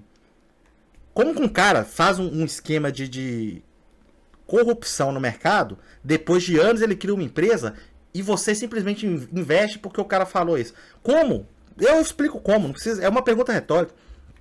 Quem investe porque prefere promessa do que trabalho árduo. Muita gente não deveria nem conhecer o passado desse cara. Por quê? Pô, não investe, não estuda. É isso, é livro. Pô, qual que é a dificuldade? Tem que ler, velho. Mas não lê. Aí investe no cara. O cara promete ganha pra você. Você vê números brilhando na tela e você acredita. Esse que é o problema. Infelizmente. E não vou nem falar que é o mal do brasileiro. Tem muito investidor que fala, o problema do brasileiro é esse. Vai cagar, cara. No mundo todo isso acontece, não é só no Brasil não, gente. Preocupa não, tá? Isso é no mundo todo. Os vieses que acometem os brasileiros acontecem com todo mundo no mundo inteiro. Mas enfim, é o Rafael Ferri. E aí, outra coisa que eu quase esqueci de falar. O Cobori que falou aqui por último aqui no vídeo. ele tem um livro, eu tenho um livro dele também, deixa eu só pegar a parte daqui 9%. Quando a corretora XP, comissão e mil vão não coloque o produto. Você pede dinheiro emprestado pro banco e o banco aceita o empréstimo. E tem os custos, né? Burocracia, estrutura, energia. O menor custo, 1%. 10% do seu dinheiro é comissão e custos. Então seus 100 mil se transformaram em 90 mil. Se o seu dinheiro for investido do jeitinho que tá no contrato no final de um ano, seus 90 mil vão se tornar 99 mil reais. Ou seja, eles não vão ter o dinheiro pra te pagar. Mas se o produto é tão ruim e tão arriscado, coloque. O banco não é o único que tá emprestando. Daí ele correndo, você tem dinheiro. Tal da Glaudius e da Coliseu para a XP são efetivamente... Essa cara, o que é essa... Não sei até agora. Eu não entendi. É uma operação completamente doida que eu não entendi. Nossa, adiantou o vídeo pra caralho sozinho. Quase 5. Então, a primeira pergunta que você tem que responder pra saber se o investimento é bom ou ruim. Parei aqui no 1943. O Cobora, eu tenho um livro dele também que eu esqueci de pegar aqui, mas eu indico pra vocês. Vou deixar também na descrição, que é o livro... Acho que é Análise Fundamentalista o nome. O livro do Cobora chama Análise Fundamentalista. Ele é um livro bem sucinto, bem pequeno. Vou indicar outros aqui de uma vez também que falam do mesmo assunto. Outro, né? Eu acho que eu só separei mais um aqui. O dele é Análise Fundamentalista. Ele não vai falar muito de valuation, por exemplo. Ele vai falar de como você analisar por múltiplos, explicar pra você como que você faz. O livro dele é bom pra qualquer pessoa que esteja querendo investir. Você vai entender conceitos ali do mercado que passam batido aí pra quem não estuda. Então, assim... Indico também, não somente o livro dele, mas indico também o canal dele no YouTube. Cobora é um professor aí de economia, investimentos aí, há muitos, sei lá, deve ser décadas já como professor, e ele fala muito de investimentos no canal dele, então eu indico o canal do Cobora aí. Outro livro que eu indico, esse aqui, cara, se você pesquisar na internet, esse nome aqui, ó, Assaf Neto, Alexandre Assaf Neto, você vai encontrar uns 20 livros desse cara aí na Amazon aí. Ele tem livro pra caramba, esse cara também é professor. Ele deu aula, eu não sei se ele dá aula hoje em dia, ou ele é aposentado, mas ele dava aula de matemática financeira, de economia, de investimentos, de economia, provavelmente. Eu não lembro se esse cara era economista. Não, ele é economista, pós-graduado. Então ele dava aula de economia. Esse cara tem um livro, pra você ter ideia, tem um livro, acho que era até grande, sobre a calculadora que eu mostrei pra vocês aqui, ó, a HP. Inclusive, ó, pra quem quer investir aí, eu indico que vocês comprem essa calculadora aqui, ó, a HP Platino. A Platino é a melhor edição dela. Ela é a que a gente utiliza pra cálculos contábeis, né? Mas enfim, aí, esse livro dele aqui de valuation é bom pra caramba, indico muito. Ele explica pra vocês, por exemplo... quer ver? Ó, deixa eu achar a parte aqui exatamente. Ele explica, eu acho que ele dá o exemplo aqui da Amazon no livro. Ó, lucro. Ele fala a diferença de lucro e valor. Cara, esses livros aqui eles são um pouco mais avançados de valuation. Então você tem que ter uma noção já de investimento. Você tem que ler, pega o do Cobora, Análise Fundamentalista, aí depois você vai para esse de valuation, porque esses aqui é cálculo atrás de cálculo, então é um assunto mais complicado. Mas ele fala aqui basicamente o seguinte, ó. Vamos lá. A ausência de lucros em determinados anos pode ser compensada por resultados esperados, positivos e elevados no futuro. Diversos novos negócios no ambiente econômico atual apresentaram baixos resultados nos primeiros anos de existência. Porém, conseguiram, com base em desempenhos futuros esperados, promover fortes valorizações em seus preços de mercado. São citadas como exemplos bastante conhecidos a livraria virtual Amazon e diversas empresas do setor de tecnologia e informática. Então o que ele está falando aqui? É basicamente sobre o tal do valor agregado que a empresa gera. Alto valor agregado. Às vezes, por exemplo, a Amazon, o que a Amazon fazia? A Amazon ela tinha prejuízo. Só que ela pegava, por quê? Porque ela pegava o que ela ganhava e reinvestia na própria empresa. Ela ficou fazendo isso, acho que por 10 ou 15 anos, sem dar um centavo para os investidores. Só que hoje em dia, depois que ela começou a pagar dividendos, etc., porra, olha o tamanho da Amazon hoje, né? Vamos lá. Então, basicamente, esse livro eu também indico aí para quem quer um livro mais avançado, esse de valuation aqui ele é bom. Inclusive, tem livros de, porra, eu podia ter pego uns de contabilidade para indicar aqui também que tem ali, mas vamos deixar para próxima, né? Isso aqui, os livros que eu peguei aqui são os livros que, para mim, tem mais relação com o conteúdo aqui do vídeo, né? Vamos lá, vamos dar play. o seu dinheiro vai estar segurado? Seguro, Daniel? Como assim? O FGC. Eu não sei o que é. Simples. FGC, seguro. Se o banco quebrar, o FGC é um seguro que garante que você vai receber o dinheiro investido em poupança, deixado na conta corrente. Em caso de quebra, você recebe de volta até R$250 mil. No site oficial, a XP falou, nosso COI tem a segurança da renda fixa. Google, Fundo Garantidor de Créditos, que é o seguro. Cobre? COI? Não. Os COIs representam uma alternativa de captação de recursos para os bancos. Então, quando você comprou, o FGC entende que você decidiu por sua conta e por seu próprio risco emprestar o seu dinheiro para o banco. Se o banco devedor quebrar, não tem seguro. Mas o COI tem contrato, o banco tem que investir meu dinheiro na renda fixa. Na verdade, não. Inclusive, se o banco investir o seu dinheiro exatamente do jeito que está no contrato, não tem como ele te pagar. Vou te mostrar por quê. Abre aspas. Fontes internas nos disseram que os vendedores recebem 5% do valor nominal de um COI como comissão. E a marca... Gente, o FGC só garante também, mesmo que garantisse, é só 250 mil, né? Se você tem 1 milhão lá, o que adianta? Ele vai te pagar só 250 mil do valor, velho. É triste. O cara que investe, por isso que você tem que estudar. O cara que investe, ele tem que investir considerando que ele não tem garantia. Ele não tem que investir pensando, se eu tiver errado, eu vou ter meu dinheiro de volta.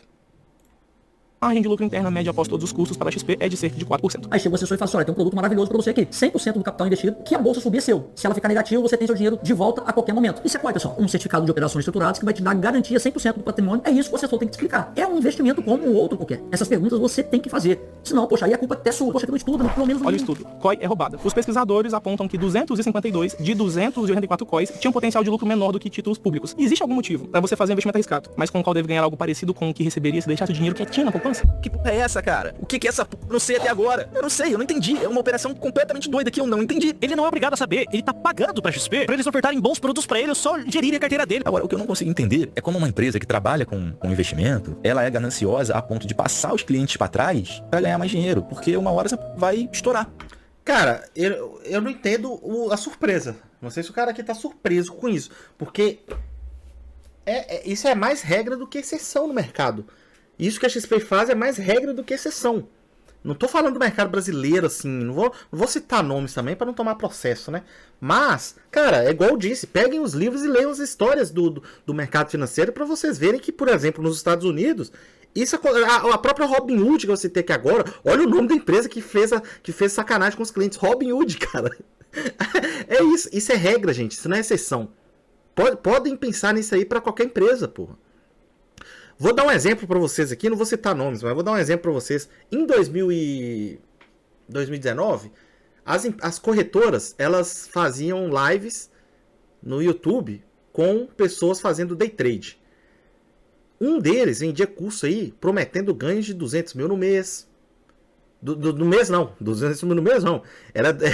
Era 90 mil no dia, na verdade, né? 90 mil no dia, 100 e poucos no dia. Eram uns vídeos, tipo assim, tem um que eu lembro até hoje. Um dos motivos de eu parar de vender curso na época foi isso. Mas teve um vídeo que foi assim, eu fui viajar 4 horas de dirigindo de carro. Aí, antes de eu sair, eu peguei o celular e investi num investimento qualquer aí. Quando eu cheguei lá, eu tinha ganhado 94 mil. As pessoas veem aquilo, aí você vai ver os comentários, um monte de gente pobre. Nossa, cara, eu vou fazer isso também, eu vou sair dessa vida, e que não sei o que. E o pior de tudo é que o cara falava assim, em live, eu nunca fui bom aluno, eu reprovei não sei quantas vezes. Olha a mensagem que você passa pro potencial cliente. Você vai ganhar muito dinheiro, você não precisa nem estudar para isso. Exatamente. E aí, muita gente entrava por isso. Eu tive aluno lá que entrou no meu curso também acreditando nesse tipo de discurso. Aí é isso, cara. Vocês pegam, isso foi em 2019. O número de investidores milionários aumentou no Brasil muito nos últimos 6 anos aí. Será que tem algum dado sobre isso? E aí, outra coisa que aconteceu também é que essas corretoras indicavam esse tipo de pessoal. Por quê? Trazia muito dinheiro novo para a corretora. Um desses investidores aí, day traders, perdeu tanto dinheiro na corretora que a corretora até processou o cara, velho. Pois é, mas a corretora, até a época das vacas gordas, estava indicando isso aí pros clientes dela. Então você acha que corretora indicar merda para cliente, para ficar fazendo, para ficar vendo rotatividade de dinheiro, é exceção? É lógico que é a regra, pô. Eles ganham em cima disso. Eles ganham em cima de compra e venda. Eles ganham em cima de corretagem. Eles não querem que você invista numa ação e fique com a ação sentada em cima dela sem fazer porra nenhuma. Entendeu? Só que no caso da XP eu acho que o problema foi até pior. Porque pelo que eu entendi, os caras compravam investimentos, eu não tenho certeza. Mas pelo que eu entendi, eles investiam em alguma coisa e sem o cliente saber, eles tinham acesso à carteira do cara e ficavam comprando e vendendo sem o cliente pedir para fazer. Entendeu? É tipo eu comprar uma ação numa corretora, a empresa pegar e ficar vendendo a ação e comprando, vendendo e comprando várias vezes no meu nome, como se fosse eu que estivesse fazendo isso. Era isso que a XP tá fazendo. Isso aí eu nunca tinha visto. E se for isso mesmo que a XP fez, é uma puta sacanagem, velho. 100 mil, um ano, 9%. Quando você investe em COI, o assessor, funcionário, chama como quiser, ele recebe 5% de comissão. A corretora XP recebe 4%. E tem os custos, né? Burocracia, estrutura, energia, o menor custo, 1%. 10% do seu dinheiro é comissão e custos. Então seus 100 mil se transformaram em 90 mil. Se o seu dinheiro foi investido do jeitinho que tá no contrato no final de um ano, seus 90 mil vão se tornar 99 mil reais. Ou seja, eles não vão ter o dinheiro pra te pagar. Mas se o produto é tão ruim e tão arriscado, por que a XP gosta tanto de vender ele? A questão é a seguinte, a maior parte das soluções que os clientes precisam não trazem uma boa remuneração para o assessor de investimentos. Só que as soluções simples não remuneram muito bem o assessor, a não ser que ele coloque produtos no cliente que, digamos assim, não é muito o que o cliente precisa. Você sabe por quê? Quando você pede dinheiro emprestado pro banco e o banco aceita o empréstimo, o dinheiro é pra onde? Pra sua conta, certo? Ao chegar lá, o banco vai fiscalizar com o que você vai gastar? Não. Se você quiser comprar casa, carro, reformar o seu imóvel, investir no seu negócio, o banco não tá nem aí, ele não vai fiscalizar. O COI funciona na mesma lógica, só que invertido. Na prática, o COI é o único jeito do Banco Brasileiro pegar o dinheiro emprestado de pessoas comuns, sem precisar oferecer nenhum seguro ou garantia adicional. Aí, ó, pessoal, por isso que eu falo que vocês têm que estudar para saber que isso já aconteceu no passado. No Brasil eu não sei, mas eu sei que já aconteceu em outros países aí. No Brasil provavelmente já aconteceu essa mesma merda, que é banco pegar dinheiro de cliente e fazer patifaria com ele. Na crise de 2008, o que você acha que os bancos fizeram? Na verdade, antes da crise, né? Ali por volta dos anos 98, 99, nos Estados Unidos, acho que o presidente era o Bill Clinton, né? Eu era novo pra caralho, só que eu vi um documentário sobre isso que eu esqueci o nome agora. Se eu lembrar, eu indico aqui na descrição.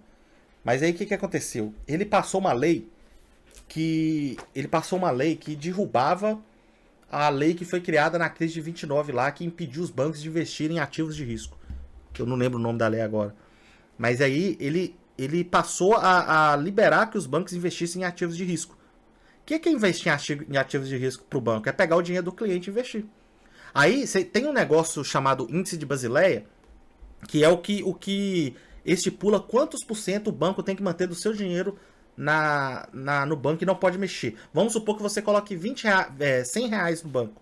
Se o Índice de Basileia for de 20%, isso implica em dizer que o banco tem que manter 20% dos seus dinheiros, no caso 20 reais, e ele pode investir ou emprestar, no caso, os 80. É assim que o banco ganha dinheiro, né? Ele empresta parte do seu dinheiro para outra pessoa que precisa de um empréstimo, etc. Mantém 20% do seu e assim vai funcionando o banco. Então, nesse caso aí, nessa época, o que o governo permitiu foi que os bancos pegassem. Vamos supor que o índice de Basileia era de 20%. Era que os bancos... E na época eu acho que era bem menos que isso, tá? O banco tinha que ficar lá com 10% do seu dinheiro, eu acho. Mas enfim, nos Estados Unidos, o Brasil, inclusive, ele foi bem conservador em relação a esse tipo de investimentos aí. E o Brasil não foi tão afetado na época. Mas enfim, os bancos não entraram de cabeça igual os bancos americanos. Mas enfim, aí os bancos fizeram isso, pegavam o dinheiro do cliente, igual o tá acontecendo aqui agora com a XP, e investiam em ativos de risco. Quando explodiu, a galera perdeu dinheiro, o banco quebrou, porra. E aí foi o que aconteceu. No caso da XP, basicamente o que está acontecendo é isso. Eles estão pegando dinheiro, só que aqui no caso... basicamente, não tem o que falar. Eles estão fazendo isso, fraude contábil, criatividade, contabilidade criativa. Então deve estar mentindo pra caralho. Depois, se eu animar, eu vou pegar um vídeo aí do extrato da XP aí. Do extrato não, né? Acho que a XP funciona como empresa de capital aberto, né? Então ela deve ter relação com investidores lá e deve ter os balanços patrimoniais dela abertos. Então eu vou pegar aí e vou ver se eu animo fazer um vídeo aí futuramente mostrando. Porque, porra, pra fazer isso aí de forma totalmente enganosa e não deixar nenhum cliente assim perceber, nenhum investidor perceber, ela deve estar mentindo pra caralho no balanço patrimonial, nos resultados, né?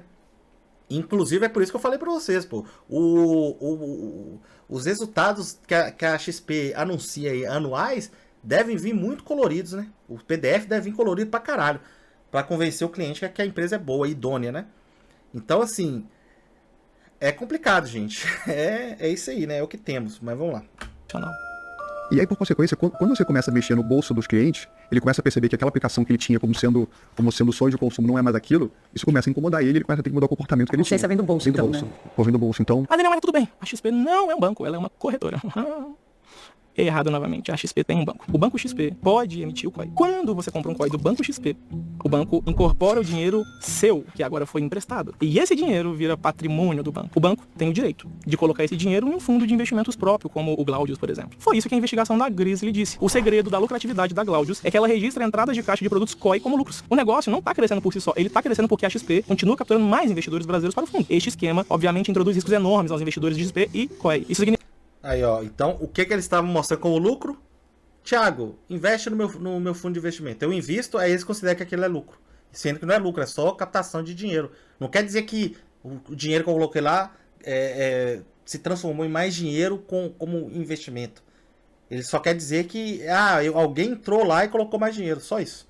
Pirâmide funciona desse jeito. Significa que as enormes saídas de capital da Glaudius e da Coliseu para a XP são efetivamente provenientes de investimento de clientes e não de lucros operacionais ou ganhos comerciais. A XP retirou valor equivalente a 27 bilhões,66 reais do Glaudius de 2020 a 2024 e do Coliseu de 2021 a 2024. Durante esse período, o lucro líquido corporativo da XP foi de apenas 17,52 bilhões. Sem receber dinheiro desses dois fundos, a XP teria um lucro líquido acumulado negativo nos últimos anos. Aí depois de tudo isso, Daniel, eu entendi o seguinte: a XP tá ou não fazendo alguma coisa errada? Fato número 1, a Grizzly não conseguiu provar que a XP é um esquema de pirâmide, tá? Fato número 2, a Grizzly conseguiu trazer à tona um monte de problemas grandes que estavam debaixo do tapete. Tá, deixa eu... pelo Metrópolis, a XP Investimentos afirmou, por meio de nota, que segue rigorosamente a regulação e preza pela absoluta transparência nas condições e prazos dos seus produtos de investimentos. A matéria acusa os assessores de investimentos de terem oferecido... Por ter o controle, tem que ter movimentações excessivas e comissões excessivas. Isso aconteceu no caso do músico Célio. O músico? Ó, deixa eu ler outra parte de um livro aqui que também que serve de indicação para vocês. Ó, vamos lá. Esse livro, nessa parte aqui, ele tá citando o autor daquele livro Rápido e Devagar que eu já citei aqui outras vezes no canal. Esse livro aqui é o Iludidos pelo Acaso, do Nassim Taleb, que é o autor do Lógica do Cisne Negro. Iludidos pelo Acaso. Esse livro também é bom pra caramba. Fala sobre como muitas vezes a gente... obras do acaso trazem resultados, só que as pessoas acreditam que os resultados foram por algo racional, sabe? Algo assim, sei lá, não sorte, não acaso. Foi algo totalmente pensado, algo totalmente racional e previsível, sendo que é só puramente o acaso. Tem outro livro que eu não tenho aqui, eu tenho eles em edição do e-book no Kindle, que é o livro O Andar do Bêbado, que também traz muito esse assunto de pessoas que são iludidas pelo acaso, como o acaso determina e influencia nossas vidas. Se Deus quiser, esse ano eu ainda trago eu começo a falar de livros aqui nesse canal com mais frequência aí. Mas aí ele fala o seguinte, ó: os psicólogos Daniel Kahneman e Amos Tversky concluíram isso há décadas. Vamos lá. Cadê, ó? Em uma experiência agora famosa, Kahneman e Tversky descobriram que a maioria das pessoas trabalham com previsão do tempo ou não. Mesmo as pessoas que trabalham com previsão do tempo acreditam que uma enchente fatal que leva a milhares de mortes causada por um terremoto na Califórnia é mais provável que uma enchente fatal que leva a milhares de mortes que ocorre em algum lugar da América do Norte, que por acaso inclui a Califórnia. Agora, eles acreditam então que a probabilidade de ocorrer uma enchente fatal na Califórnia é maior do que a probabilidade de ocorrer uma enchente fatal em qualquer lugar dos Estados Unidos. Faz sentido? Não. Por quê? Porque a chance de ocorrer, vamos supor, a chance de ocorrer uma enchente fatal nos Estados Unidos é de 100%. Não, deixa eu explicar de outra forma. Suponha que ocorreu uma enchente fatal nos Estados Unidos esse ano. Se eu te perguntar assim, Thiago, ouvinte, a chance dela ter ocorrido nos Estados Unidos é de quantos por cento? Você vai responder que é de 100%, né? Porque eu falei que ocorreu nos Estados Unidos. Agora, e se eu te perguntar, a chance de ter acontecido na Califórnia é de quanto? Tem como você falar que é de 100%? Não. Por quê? Você tem que adivinhar qual estado que é. Para você chutar a probabilidade de ter acontecido na Califórnia, você teria que pegar os 100% e dividir pelo número de estados americanos. Acho que é 50, né? Então a chance de ocorrer, supondo que seja 50, a chance de ocorrer em cada estado é de 2%, certo? Ou seja, a chance de ter ocorrido na Califórnia é só de 2%, analisando a probabilidade. A probabilidade não aumenta porque é a Califórnia, porque na Califórnia tem muita enchente fatal. Da mesma forma que se você jogar uma moeda para cima 10 vezes, ela der cara 9, nada indica que da 10ª vez a chance de dar cara é maior. Nada indica. A chance é de 50% sempre. Por quê? Só tem dois lados. É sempre 50%. Da mesma forma que, dividindo pelos estados, a chance de ser na Califórnia é de 2%. Então, não tem como você falar que a probabilidade de uma enchente acontecer na Califórnia é maior do que a probabilidade dela acontecer nos Estados Unidos. Porque os Estados Unidos é 100% do total. Ele é o total. Califórnia é só uma parte do total, entendeu?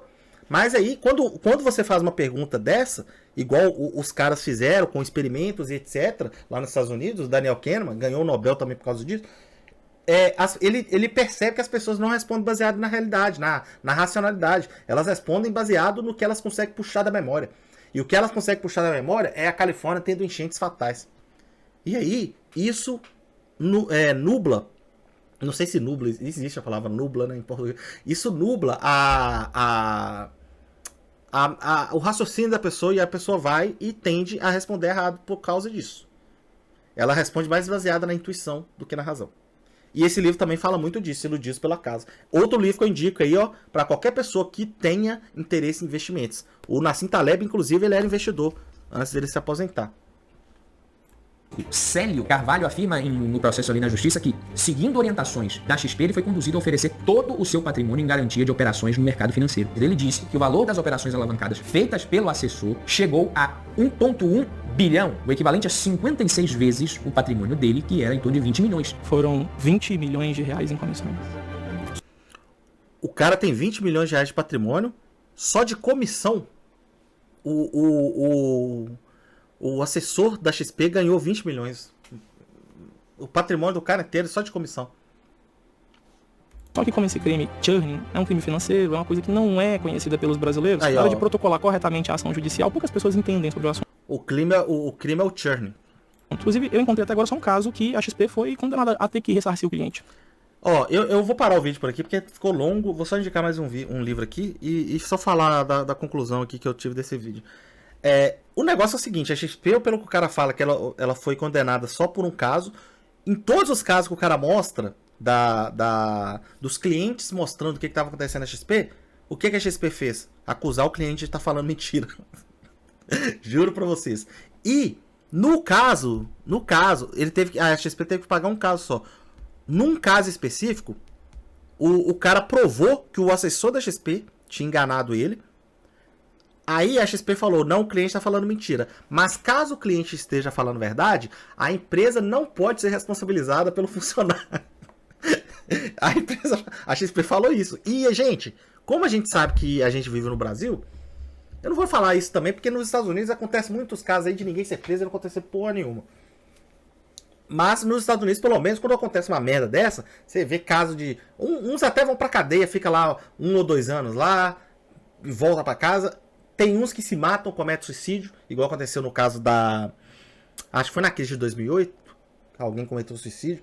Enfim, aqui no Brasil nunca vai acontecer nada. Aqui, Brasil é bagunça, gente. Brasil é político preso na presidência, gente. Brasil é essa bagunça, é o ri levar vantagem, pô. Então não vai acontecer porra nenhuma com ninguém. Mas aí é isso. O cara falou que a XP não tem culpa pelo que o funcionário fez. É isso, velho. É isso. Nós estamos no Brasil. E o último livro que eu queria indicar pra vocês é o Stocks for the Long Run. Esse livro aqui também existe em português. Não sei o nome dele em português, porém. Eu acho que é Investindo em Ações do Longo Prazo. Não, pera. Esse livro eu lembro que quando eu comprei em inglês, porque a versão em português dele tinha um comentário lá da Amazon falando que a tradução dele tá péssima. Você tem, por exemplo, investimento, você tem um cálculo que a gente faz de análise fundamentalista, que é o PL, né? Preço sobre lucro.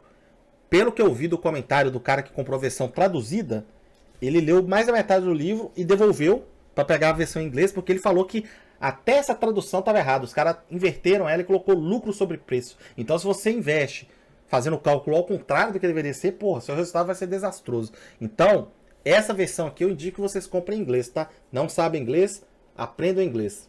Tem um vídeo, inclusive, no meu canal ensinando a vocês aí como praticar a pronúncia, a conversação em inglês.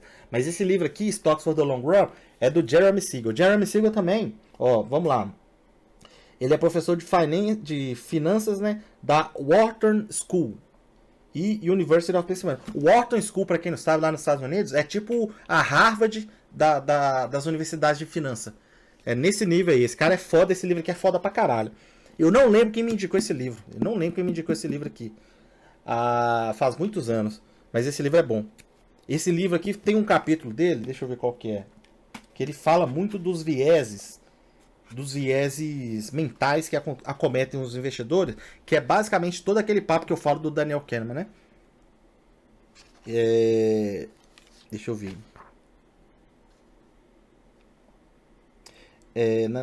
Volatilidade do mercado. Esse livro é bom pra caralho, bicho. Ele fala até acho que ele chega até a citar o Brasil. Fala da crise de 2008, por que aconteceu. Basicamente, ele fala que a crise de 2008 foi por causa dos bancos que... Os bancos que começaram a investir em merda com o dinheiro dos outros. Só que também a culpa foi a culpa foi do governo, que primeiro flexibilizou. Cara, quando o Paulo Guedes entrou aqui e falou de flexibilizar a economia, eu pensei nisso na hora. Pô, esse negócio de flexibilização de economia, eu sou de direita. Só que eu fiquei suspeitando disso, porque isso já aconteceu nos Estados Unidos. E quando eles falam flexibilizar a economia, muita gente vê o lado positivo, só que muita gente não entende que isso aí pode ser negativo quando você tem um banco, por exemplo, pegando seu dinheiro e investindo em renda variável de alto risco. Entendeu? Esse que é o problema. Mas enfim. Tem um capítulo 22, ó. Finanças comportamentais e a psicologia dos investimentos. Muito bom. Tem um gráfico nesse livro também mostrando o quão superior foi os investimentos. Esse aqui, ó. O quão superior foram os investimentos de ações comparados com o investimento de qualquer outro investimento nos Estados Unidos. Não sei se está dando para ver claramente aí, mas basicamente foi o seguinte: $1 em 1802, depois de 200 anos, em 2002, ele valia $704 mil. $704 mil. Pera aí. Não, é isso mesmo. $704 mil. O ouro foi de $1 em 200 anos para $4,52. Os investimentos de renda variável, você tem o Bills and Bonds. Bills foi para 281. Bonds, se eu não me engano, são investimentos de tipo tesouro direto nos Estados Unidos. O Bills eu não lembro de cabeça, mas talvez o Bills seja tipo CDB, não tenho certeza. Mas o Bonds lá nos Estados Unidos foi de $1 para 1.778. Isso é a renda fixa, né? 1.778. Ações. Aqui ele não fala quais ações aqui, mas eles devem pegar o índice, né? Talvez eles peguem o índice do... talvez eles peguem o índice do... Pô, esqueci o nome dos índices americanos agora. Mas enfim, o S&P 500. E aí, o lucro, o retorno anualizado anual dessas ações foi de 6,6%. Isso, em 200 anos, daria $704.997. Muito dinheiro. Mas enfim, é basicamente isso aí o vídeo. Já indiquei livro pra caramba. Eu vou deixar os nomes aqui na descrição pra vocês. E é isso. O vídeo é esse aí. Cuidado com analistas de investimentos, beleza? Até a próxima, pessoal.